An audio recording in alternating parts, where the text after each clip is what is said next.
Hello, welcome to HITC Sport. Alright, I wonder if the manager of your club is right now just daydreaming about his former club. I mean, does anyone reckon that whilst tucking into his morning bowl of Cocoa Pops that Dean Smith stares out the breakfast window, wishing he was still coaching Danny Ings instead of a stiff gingerbread man like Timu Pukki, someone who clearly stinks of the championship? Well, for this then, let's take a look at what the Premier League table would be if each Premier League club was instead currently coached by the guy who's currently in charge of your current manager's previous club. Let's just see what would happen. Let's see if the grass is greener. Right, let's go. 20th Burnley, Claudio Ranieri. Does Sean Dyche even remember his previous job? I mean, it's been so long since he was at a club other than Burnley. He probably can't even remember the Watford dinner lady's name. I mean, anytime an Elton John song comes on the radio, he probably breaks out of violent PTSD. But listen, if Burnley did have the current Watford boss, words cannot describe just what a laughable casserole of a football team they would currently be. I'm sorry, but there's a strong British core of Burnley players who probably eat fish and chips for breakfast before watching Only Fools and Horses in the afternoon. I mean, look at these Burnley players. They look like men who probably eat shards of broken glass. If these men weren't talented with a ball at their feet, then we all know these lads will be wolf whistling at women on construction sites. So big Sean Dyche, someone built like a bouncer and who looks like he constantly smells of steak and kidney pie, if he was replaced by a frail old man like Claudio Ranieri, oh lads, he'd be eaten for breakfast. Poor old Ranieri, he's too nice. He's just football's answer to Robin Williams. I mean, Sean Dyche is a hardened, grizzled man who was able to control a delinquent beast like Joey Barton. But Ranieri, he looks like he hasn't so much as raised his voice since 1993. Ranieri is one of the most gentle men in the world. So I'm sorry, him trying to control the Burnley dressing room for a season. It's like Alfie from HITC 7's trying to babysit the grandkids of Ted Bundy. Yeah, that's how you get stabbed in the eye with a crayon. Honestly, Burnley would lose nearly every match by Christmas, and the softly spoken Ranieri would be found crying in the toilets. 19th Leeds, Jocelyn Gourvennec. If I'm a Leeds fan, I would be furious with this one. I mean, Marcelo Bielsa's last job before Leeds was so very nearly Lazio, in which case you'd be managed by Maurizio Sarri.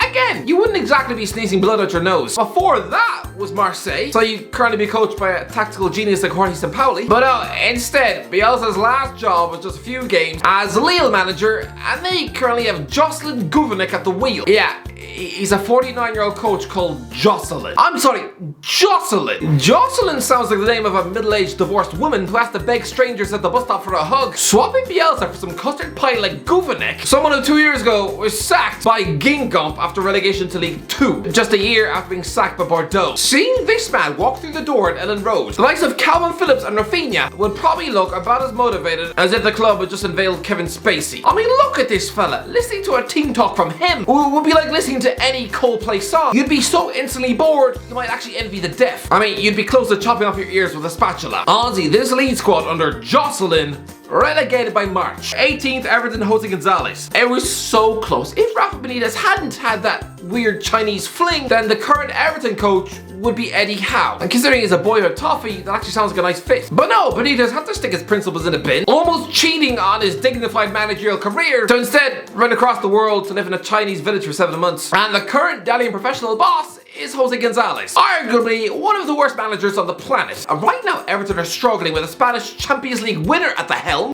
So how about a Spaniard who's worked for over 20 years and yet never lasted more than 2 years in a job? I mean, in the last 10 years alone, he's been sacked by Cadiz, Granada, Beijing, Guan, Malaga, and Wuhan Al FC. So give him a skint Everton squad featuring cheap presents like Andros Townsend and Damari Gray, pairing that Everton mess with a tactical eggplant without a word of English in his brain, and I'm sorry, relegation. 17th, Watford, Roberto de Versa. If Claudio Ranieri had not taken the job of Sampdoria, then right now, under these rules, Watford would have Jose Mourinho in charge. Yeah, that's enough to make you weak at the ankles. And then again, if by some chance Ranieri hadn't worked since that Fulham gig, then you currently have Marco Silva back in charge. And I think that might actually cause the Watford fans to burn the stadium to the floor. Twice, well, it'd be like being forced to share a bed with that ex-wife who was caught kissing your brother on the bus. But no, the current Sampdoria boss is Roberto de Versa. He's a 46-year-old coach who worked miracles at Parma. He's had a tough start at Sampdoria, but he's Italian.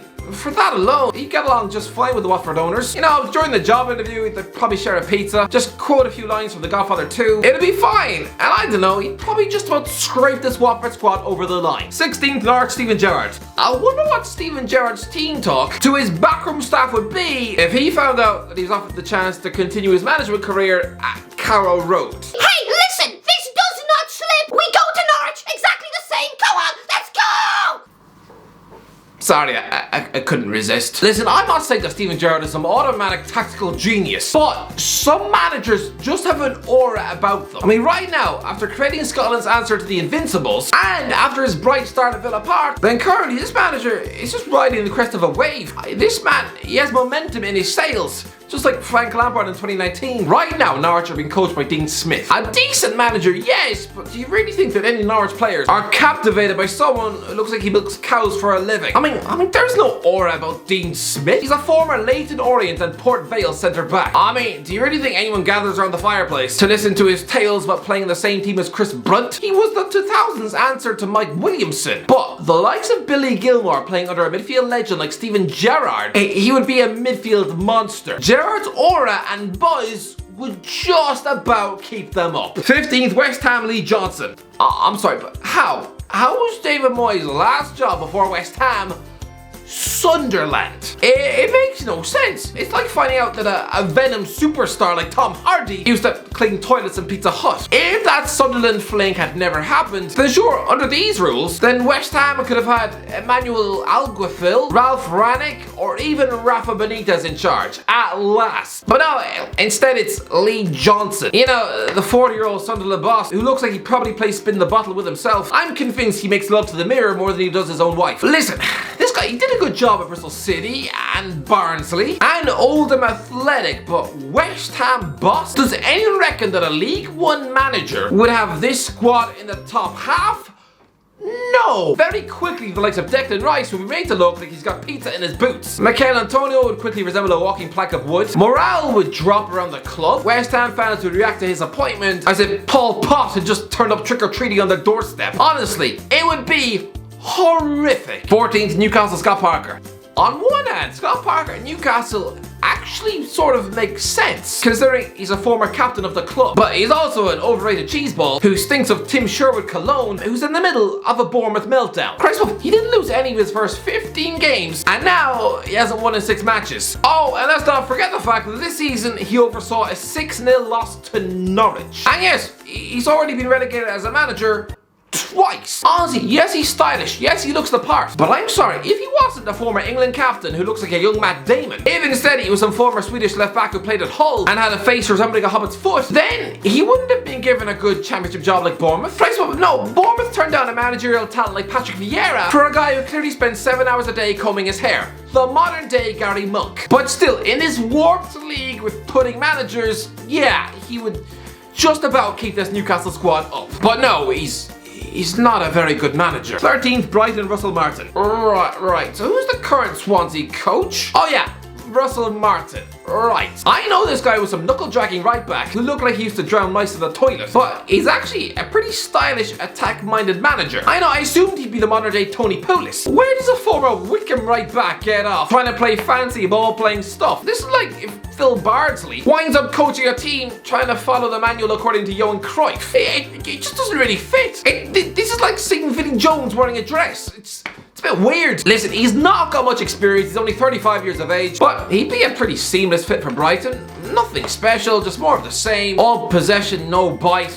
Yeah, a limp 13th. 12th, Brentford, Niels Frederiksen. Yeah, so Thomas Frank's previous club was Brøndby in Denmark. So you'd assume pairing Brentford with whatever Swedish gargoyle is occupying that dugout, you'd assume relegation by Halloween, right? But to be fair, Brøndby, I've got Niels Frederiksen in charge, and he's a guy who spent 4 years coaching the Denmark under-21s. He developed the Denmark team, which nearly reached the final of Euro 2020. This is a man who once took Esbjerg FC into the Europa League round of 32. He plays a flexible 4-3-3 system and just led Brøndby to their first league title in 16 years. At the risk of sounding like a football hipster who exclusively drinks martinis squeezed through the nipples of a Himalayan sheep, but actually Frederiksen, he is a good coach and would keep this Brentford team up.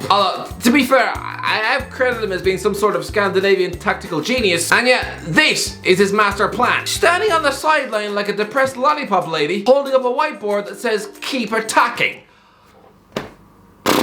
11th, Leicester, Ange Postecoglou. Okay, yes, Ange Postecoglou is doing a decent job at Celtic, but does that automatically mean he is a top-class coach? But listen, Postecoglou is a Greek-born Australia coach who's coached in the Greek 3rd Division, got relegated with something called the Whittlesea Zebras. Honestly, they sound like something you'd find in a zoo in Ipswich. And what else? He's coached Brisbane Roar, Melbourne Victory, was the Australia coach for 4 years. Christ, what an uninspiring CV. Well, what next? You're gonna say you spent 3 years fetching Toadie his coffee on the set of Neighbours? Yeah, he won the league at Yokohama Marinos, but is he ready for a Premier League job? Taking over from Brendan Rodgers, what sort of respect would he command from the likes of Jamie Vardy? He's clearly a good coach, but no, 11th. 10th, Arsenal, Juan Malilo. Okay, so Mikel Arteta's previous job was Manchester City assistant coach. You know, putting out the babes and fetching Guardiola's morning butter frosties. And currently the job of Man City's Waylon Smithers has gone to Juan Malilo. Somebody about as qualified to manage Arsenal as I am to deliver babies. It took me until the age of 14 to realise it didn't come out the arse. But I mean, look at this guy's CV. He failed to get Real Sociedad out of Spain's 2nd tier, was sacked as Almeria coach after losing 8-0 at home, was fired in the Colombian league, and he was given a Vissel Kobe squad featuring the likes of Iniesta, David Villa and Lucas Podolski, and couldn't get them higher than mid-table in Japan. One more Lilo, more like Lilo and Stitch. No, at least Arteta is young, he's promising, learning on the job. But Lilo, 0 trophies in 38 years as a manager. No, the Arsenal squad wouldn't even know who he is. This fella just looks like the Spanish Terry Venables. Oh, this would be horrific. 9th, Southampton, Domenico Tedesco. Okay, let's be honest, Southampton have grown stale under Ralph Hasenhüttl, but if they had RB Leipzig's current coach, the 36-year-old Domenico Tedesco, I mean, it wouldn't be too bad. He's an energetic, passionate coach who took Schalke into the Champions League. I mean, this is a fellow with a master's degree in innovation management. Clearly he's a smart guy. He's this new breed of young tactical mastermind who plays with a 3-4-1-2 formation. He's a fresh, exciting coach. Do a decent job. 8th, Crystal Palace, Christophe Galtier. Listen, this is an exciting Crystal Palace squad, right? And Patrick Vieira is doing a great job, but the current Nice boss is Christophe Galtier. You know, the man who pipped PSG to the league title with lowly Lille. Make no mistake about it, this manager is a pure genius. The modern day Leonardo Jardim. I mean, who saw this coming when he was fired as assistant coach at Portsmouth? Imagine telling someone back then that this supposed coaching teapot at Fratton Park would actually one day beat a squad worth £1 billion to the French league title, all whilst playing a Swansea flop in midfield. By the way, this achievement wasn't even a fluke. In the summer, he took over a Nice team floundering 9th in the French league, and guess what? He has them in the top 2. This is ridiculous. This man plays a pressing style of football. Give him a spine of Mark Gahey, Conor Gallagher and Alton Edouard, and suddenly this Palace team, this exciting Palace team, would be challenging for Europe. 7th, Wolves, Nelson Verissimo. Again, this is about as exciting as finding out they're having a bowl of toenails for lunch. I mean, Benfica currently have a caretaker coach, Nelson Verissimo, in charge, but he's part of the furniture. He's been at the club since 2012. He's coached the Benfica B team, the Benfica first team. He's Portuguese. Listen, Bruno Lage is doing a good job at Wolves, and this fella, it would be more of the same. 6th, Man United, Markus Gisdol. Okay, so the last club Ralph Rangnick worked for was Lokomotiv Moscow. No, he wasn't the manager, but still that was his last club. And they're currently coached by 52-year-old Markus Gisdol, someone recently sacked as manager of Cologne. And before that, Hamburg and Hoffenheim. This guy is a walking sack magnet. I mean, imagine him walking through the door at Carrington. I think Ronaldo might actually get sick in his lap. I mean, at least Ole Gunnar Solskjaer was a popular figure with the players. But this guy, he's the German Markus. The dressing room would walk all over him like an indoor carpet. Oh, things would get ugly quick. 5th, Liverpool, Marco Rose. Don't dare underestimate the job that Jurgen Klopp is doing, taking that world-class manager out of Anfield, and soon the fans will be hyperventilating into a bag of McDonald's chicken nuggets and replacing him with the current Borussia Dortmund hipster love child that is Marco Rose, a man who cannot coach a defence to save his life. A fella who was given an easy Champions League group and arguably the most lethal centre forward on planet Earth, and still wound up in the same European competition as West Ham. I mean, whose supposed Bundesliga title challenge was about as feeble as Michael Serra's biceps, and they've already lost 9 games this season, conceding 7 goals to Ajax. I mean, he's overseen just 6 clean sheets in his 26 games in charge. So giving him a defensive monster like Virgil van Dijk, and it would be like handing a Pictionary set to a blind man on the bus. Oh, he'd be very confused. Christ above, this man would ruin Liverpool. 4th, Aston Villa, Giovanni for Bronckhorst. Giovanni for Bronckhorst is one of the most underrated managers in the sport. People assumed, like when Frank Lampard left Derby County, that Rangers would similarly crumble like a dollhouse made of Toblerone once Stevie G left, but no. Van Bronckhorst has won all 7 of his league games, conceding just 1 goal. not to mention he scraped out a draw at Lyon to qualify for the Europa League group. I'm not done there. In his first management role, he guided Feyenoord to the first Eredivisie title in 18 years. He was a guy accepted into the Man City family, tipped to one day succeed Guardiola. Why does he not get enough respect? 2 years ago, Newcastle rejected him to appoint Steve Bruce. I mean, come on. I'm gonna call it. Rangers have actually upgraded their coach. Right now, he is a better manager than Gerrard. He would work wonders with this Aston Villa squad. They would be the new Leicester City under Brendan Rodgers. Third, Tottenham, Simone Inzaghi. I'll admit it, I am surprised just how well Simone Inzaghi is doing. I assume Inter Milan downgrading from a tactical genius like Antonio Conte to him, Pippo Inzaghi's brother. Factor in the fact that you replaced the £100 million centre forward with a brittle lump of geriatric bones and Edin Dzeko, and yeah, I thought you would collapse. But instead, he's got Inter Milan top of Serie A. They've stumbled their way into the Champions League last 16. I think under this format, alongside some of these bird brain coaches, give him Harry Kane and he would squeak Tottenham third in the league. Second, Chelsea, Mauricio Pochettino. Yeah, so the PSG coach is Mauricio Pochettino, and as a Chelsea manager, yeah, he created another hungry, ambitious team like he did at Spurs. But I mean, there's more chance of him growing a kidney on his face than ever lifting the Premier League. First, Man City, Julian Nagelsmann. Lads, Julian Nagelsmann is probably gonna wind up at the Etihad after Guardiola anyway. I mean, he's a good fit. The new breed of young super coach. Christ above, he's only 34. And already seen as one of the best managers in the sport. I mean, some people have called him the German Eddie Howe. I mean, if you mention those comparisons to his face, he'd probably treat those words as if he just threatened to stab his mother in the eye. He's only been the Bayern Munich manager since the summer, and he's already overseen 22 wins, including one match where they won by 12 goddamn goals. In a tough Champions League group, he made it look about as difficult as eating shreddies with a spoon. Give him this mammoth Man City squad, and it's game over. Anyway, that's it for this little video. What do you think? Alright, let me know. Where would your club be under these rules? Let me know. If you enjoyed the video, don't forget to subscribe. As always, I'll talk to you in a while.